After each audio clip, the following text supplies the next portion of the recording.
when my wife's sister revealed that my wife and her husband were having an affair behind our backs. I thought I was doing the right thing by confronting her. Instead, my cheating wife barricaded me out of my own home and got me arrested for trespassing. Now both families are saying I should just forgive her betrayal and move on. My name is Michael, and I never thought I'd be telling this story to anyone, let alone thousands of strangers on the internet. But here I am, 6 months later, still trying to make sense of what happened to my life, my marriage, and my entire understanding of the people I thought I could trust. This is about betrayal, manipulation, and how sometimes doing the right thing can blow up your entire world in ways you never imagined. Let me start from the beginning. I was married to Sarah for 8 years. We met in college, dated for 3 years, and got married when we were both 25. Sarah was everything I thought I wanted in a partner: beautiful, intelligent, ambitious, and we seemed to share the same values and life goals. We bought our dream house together 5 years ago, a beautiful colonial in a quiet suburban neighborhood. I worked as a software engineer at a tech company, making good money, and Sarah worked in marketing for a local firm. On paper, we had the perfect life. Sarah's family was always a big part of our lives. Her parents, Bob and Linda, lived about 30 minutes away, and her younger sister Emma lived even closer with her husband Jake. Emma and Jake had been married for 6 years, and we often hung out together as couples. We'd have barbecues, go on double dates, celebrate holidays together. Jake worked in construction and was one of those guys who seemed like he could fix anything. He was outgoing, funny, and honestly, I considered him a good friend. Emma was quieter than Sarah, more reserved, but she was kind, and I always got along well with her. Looking back now, I realized there were signs that something was wrong in my marriage, but I was either too trusting, too busy with work, or just too naive to see them. Sarah had started working late more often, claiming she was working on a big campaign that required extra hours. She'd come home around 9 or 10 at night, sometimes even later, looking tired and stressed. When I'd ask about her day, she'd give me vague answers about meetings and deadlines. She also started going out more with her work friends' girls' nights that seemed to happen more and more frequently. But the biggest change was in our intimacy. Sarah became distant, both emotionally and physically. She'd brush off my attempts at conversation about anything deeper than surface-level daily logistics. When I tried to be affectionate, she'd make excuses about being tired or stressed. Our physical relationship dwindled to almost nothing, and when I brought it up, she'd get defensive and say I was being demanding and that she needed space. I kept telling myself it was just a rough patch, that the stress from her work was temporary, and that we'd get back to normal soon. The truth came crashing down on a Tuesday evening in March. I was at home working on my laptop when the doorbell rang around 7 p.m. When I opened the door, I found Emma standing there, and I could immediately tell something was terribly wrong. Her eyes were red and swollen from crying, her hands were shaking, and she looked like she hadn't slept in days. She was clutching a manila envelope against her chest like her life depended on it. "Michael," she said, her voice barely above a whisper, "I need to show you something. Can I come in?" I let her in and made her some tea while she sat at our kitchen table, still holding that envelope. She kept starting to speak and then stopping, like she couldn't find the words. Finally, after what felt like forever, she looked me straight in the eyes and said the words that would change everything.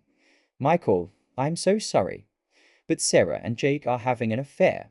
I literally felt the world stop spinning. My first instinct was denial. There was no way. Sarah might be distant lately, but she would never cheat on me. And Jake was my friend, my brother-in-law. This had to be some kind of misunderstanding. But then Emma opened the envelope and spread its contents across our kitchen table. What I saw made my stomach drop to the floor. There were dozens of printed screenshots of text messages between Sarah and Jake, going back over for months. The messages started innocuously enough work-related conversations since Jake's construction company had done some marketing work with Sarah's firm, but they quickly escalated to flirtatious banter, then to explicit sexual conversations, then to detailed plans for secret meetings. The messages were undeniably from Sarah. I recognized her writing style, her expressions, even the way she abbreviated certain words, and Jake's responses were equally unmistakable. They had been meeting at hotels during Sarah's late work nights. They had been together during several of Sarah's girls' nights out. They had even been intimate in our house when I was out of town on business trips. Emma had also printed out credit card statements showing hotel charges on days when Jake claimed to be working late, phone records showing hundreds of calls and texts between them, and even some photos. I won't go into detail about the photos, but they left no room for doubt about what was happening. How long have you known? I asked Emma, my voice sounding strange and distant even to my own ears. I suspected something for about 6 weeks, she said, wiping her eyes. Jake had been acting weird, secretive, always on his phone. At first, I thought maybe he was planning a surprise for my birthday or something. But then I noticed charges on our credit card that didn't make sense. When I confronted him about it, he got angry and defensive in a way that wasn't like him. So I started paying more attention, and eventually I found messages on his phone. Emma told me she had been struggling with what to do. She loved Jake despite his betrayal, and part of her wanted to try to work things out quietly without involving me. But she said she couldn't live with herself knowing that I was being deceived while everyone else knew the truth. You deserve to know, Michael, she said. You're a good man, and you don't deserve to be living a lie. After Emma left, I sat alone in my kitchen, staring at the evidence scattered across the table. I felt numb, angry, hurt, confused all at the same time. Part of me wanted to call Sarah immediately and confront her, but another part of me wanted to plan my next moves carefully. I decided to wait until she got home that night to talk to her face to face. Sarah walked through the door at 9:30 p.m., claiming she had been in a late client meeting. She seemed normal, even cheerful, asking about my day and talking about what we should do for dinner tomorrow night. Watching her act so casually while knowing what I now knew felt surreal and nauseating. Sarah, I said, we need to talk. Something in my tone must have alerted her, because her demeanor immediately changed. She became guarded and asked what was wrong. I took a deep breath and said, I know about you and Jake. The color drained from her face, and for a moment she just stood there frozen. Then, instead of remorse or apology, I saw something I had never seen in Sarah before: cold calculation. I don't know what you're talking about, she said, but her voice was shaky. I showed her the evidence Emma had brought. I watched as Sarah looked through the messages, the photos, the credit card statements. I expected her to break down, to apologize, to beg for forgiveness, to show some kind of remorse for what she had done to our marriage. Instead, Sarah's expression hardened. She looked up at me with eyes I barely recognized and said, Where did you get this? That's not the point, Sarah. The point is that you've been cheating on me for months with your sister's husband. How could you do this to us? How could you do this to Emma? What happened next still shocks me. Sarah didn't deny it. She didn't apologize. Instead, she went on the attack. You have no right to spy on me, she said, her voice getting louder. You have no right to invade my privacy. Your privacy? I couldn't believe what I was hearing. Sarah, you're my wife. You've been having an affair. We're talking about our marriage here. Our marriage has been dead for years, Michael.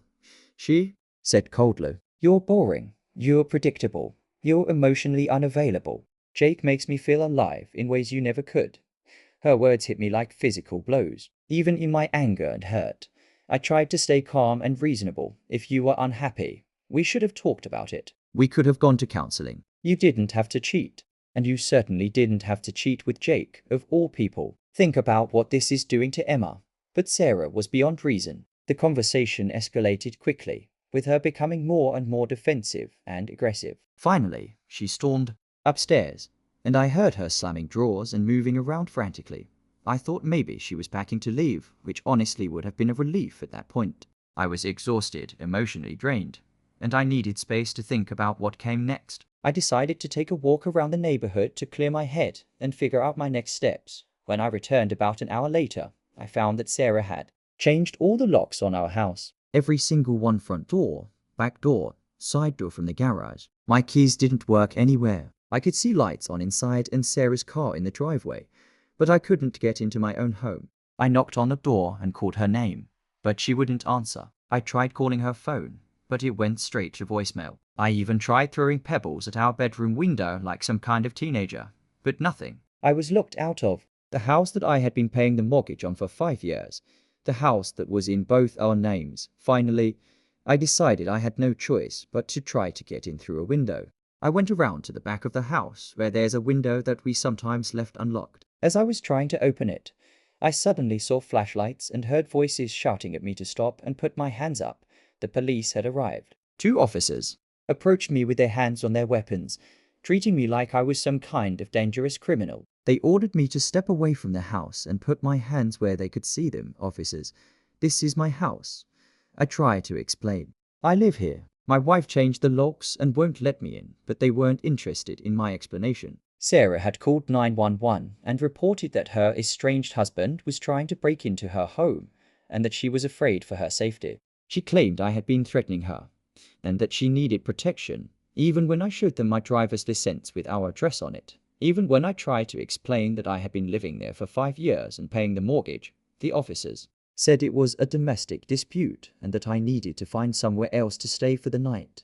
They said I could sort it out with a lawyer, but that for now, Sarah had the right to feel safe in her home. I ended up spending the night in a hotel, feeling like I was living in some kind of nightmare. The next morning, I called a lawyer, thinking this would all get sorted out quickly. After all, it was my house too. My name was on the deed and the mortgage. Surely I had the right to enter my own home, but the legal system doesn't work as quickly or as logically as you might think. My lawyer explained that in domestic situations, the police and courts tend to on the side of protecting whoever claims to feel threatened, regardless of property ownership. Because Sarah had called the police first and claimed to be afraid, I would need to go through the legal process to regain access to my home. Meanwhile, Sarah was spinning the story to everyone who would listen. According to her version of events, I had become controlling and abusive when I discovered she wanted to leave me. She claimed that I had been spying on her and invading her privacy, and that I had threatened her when she tried to assert her independence. She completely left out the part about the affair, instead painting herself as a victim of an emotionally abusive marriage who was brave enough to finally stand up for herself. The most shocking part was how many people believed her. Sarah had always been charming and persuasive, and she was good at playing the victim when it served her purposes. My own in-laws, Bob and Linda, initially sided with their daughter without even hearing my side of the story. They had known me for over a decade, had welcomed me into their family, had celebrated holidays and milestones with me. But they chose to believe Sarah's version of events without question. Even some of my own friends seemed unsure about what to think. Sarah had gotten to them first with her sub-story about escaping an unhappy marriage, and my claims about her affair sounded like the desperate accusations of a bitter ex-husband trying to destroy his wife's reputation. The only person who fully supported me was Emma, which created its own complications. When the truth about the affair came out, Jake initially tried to deny it, but the evidence was overwhelming. Emma kicked him out of their house, and their marriage effectively ended. This led to even more family drama, with some people blaming Emma and me for destroying the family by exposing the affair. The pressure to forgive and forget was incredible. Bob and Linda, once they finally accepted that the affair had really happened, suggested that maybe we could all work through this as a family. They said that Sarah had made a mistake, but that she was still their daughter and my wife, and that maybe we could go to counseling and rebuild our marriage stronger than before. People make mistakes, Michael, Linda said to me during one particularly frustrating conversation. Sarah loves you, and Jake was just going through a midlife crisis. You don't throw away 8 years of marriage over one mistake. One mistake. They were calling a months-long affair that had involved detailed planning, lying, and betrayal a mistake. Like Sarah had accidentally backed into someone's car in a parking lot. My own parents, who had initially been supportive, eventually started suggesting that maybe I should consider forgiveness as well. They worried about me being alone, about starting over in my late 30s, about the financial and emotional costs of a divorce. They kept saying things like, marriage takes work, and nobody's perfect, and you'll regret it if you let pride destroy your marriage. Even my lawyer, while professionally obligated to represent my interests, seemed to think I should consider reconciliation. She pointed out that divorce would be expensive and messy, especially with the house and our shared assets, and that Sarah seemed willing to work things out if I was open to counseling. But here's the thing that nobody seemed to understand. This wasn't just about the affair, as devastating as that was. It was about how Sarah had reacted when confronted with her betrayal. Instead of remorse, she had shown manipulation. Instead of taking responsibility, she had played the victim. Instead of respect for our shared home and history, she had locked me out and called the police on me like I was some kind of dangerous stranger. The woman who had done all of this was not the woman I had married.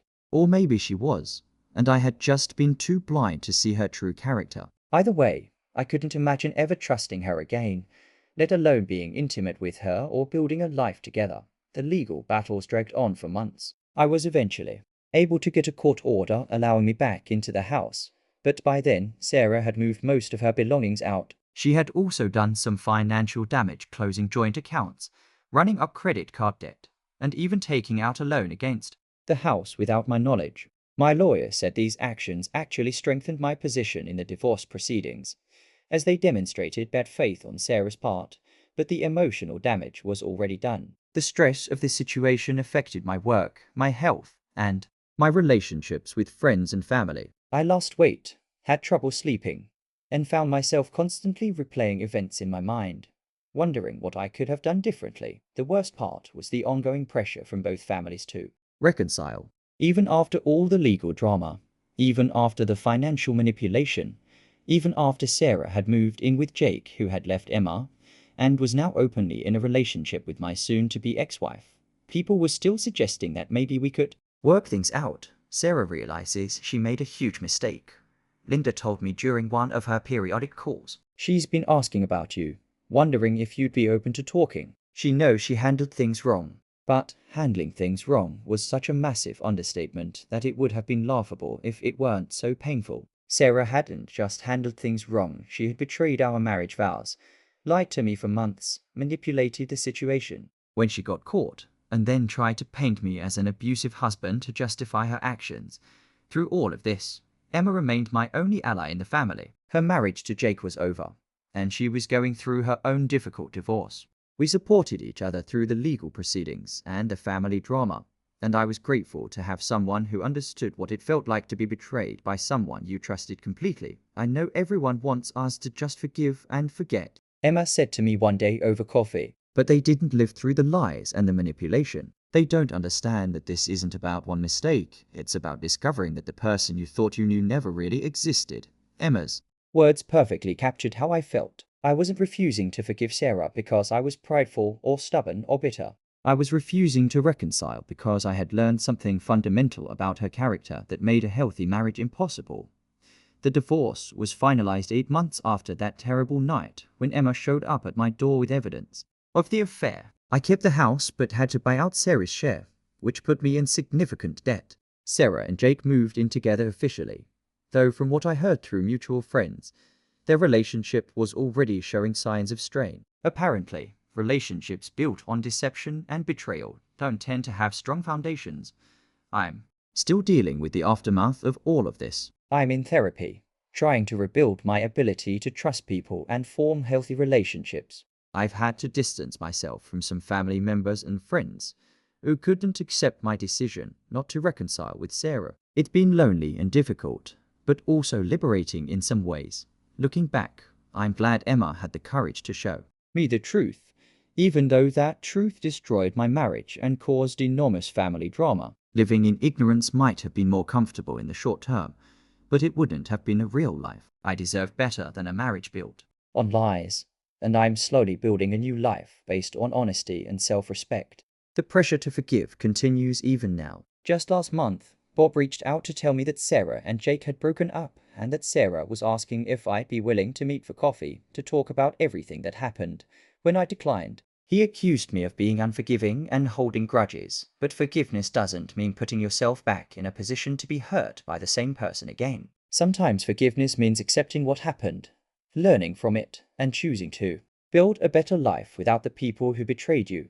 That's the path I've chosen, and despite the loneliness and the pressure from others, I believe it's the right one for me. My story isn't one of revenge or bitterness. It's about learning to value yourself enough to walk away from people who don't respect you, even when everyone else thinks you should stay, and work things out. Sometimes doing the right thing means standing alone, but it's better to stand alone with your integrity intact than to stay in a relationship that requires you to compromise your self-worth.